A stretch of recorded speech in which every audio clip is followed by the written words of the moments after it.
Antarctica is in crisis. South Pole is warming 3 times faster than the rest of our world.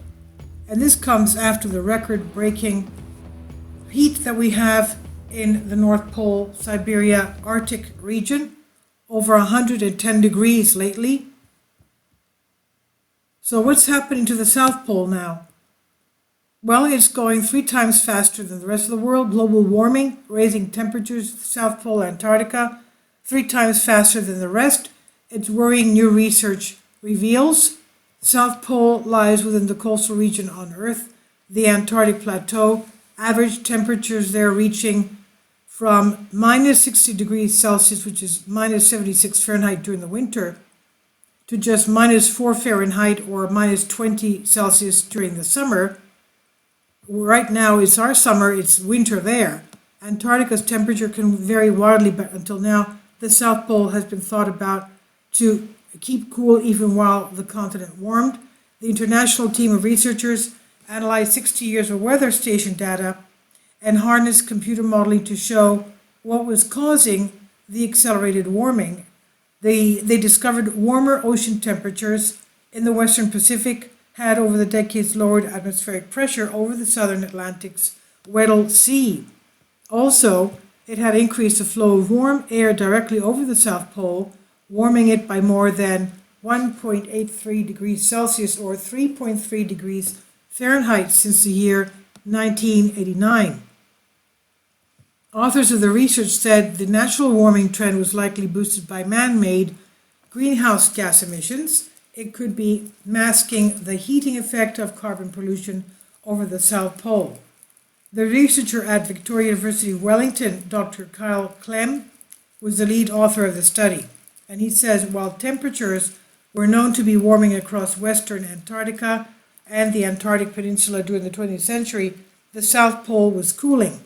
Now we know the western area is where we had the ice sheets breaking off, the calving of the ice sheets. We also have new volcanoes there. We have over 100 volcanoes on the continent of Antarctica. One of them seems to be the size of a Yellowstone supervolcano. So we do have volcanoes that are even active under the ice of Antarctica. Now, Dr. Clem said it was suspected that this part of Antarctica might be immune to isolated from warming, but we found that this is not the case. The data revealed the most remote spot on Earth was now warming at a rate of about 1.1 degree Fahrenheit every 10 years. It's compared with approximately 1.4 degrees Fahrenheit rise of the rest of the planet. The study's author attributed the change to what is known as the Interdecadal Pacific Oscillation, or IPO. It's a cycle that lasts about 15 to 30 years and alternates between positive state in which the tropic Pacific is hotter and the northern Pacific is colder than average. The negative state, conversely, is where temperatures anomaly is reversed and the IPO flipped to a negative cycle at the start of the century, and this drove greater convection and more pressure extremes at high latitudes, leading to a strong flow of warmer air right over the South Pole.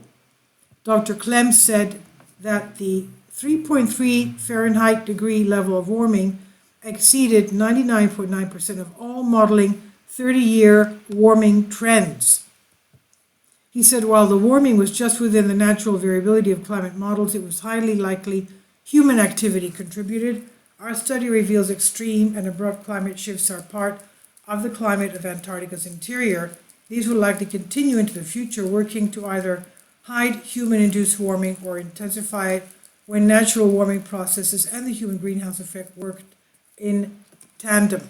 This is on Express UK by Tom Fish, and we have to keep in mind, of course, as we said before, it's got over 100 volcanoes. The continent of Antarctica is riddled with over 100 volcanoes, and some recently found on the west side where we have the calving of the ice sheets.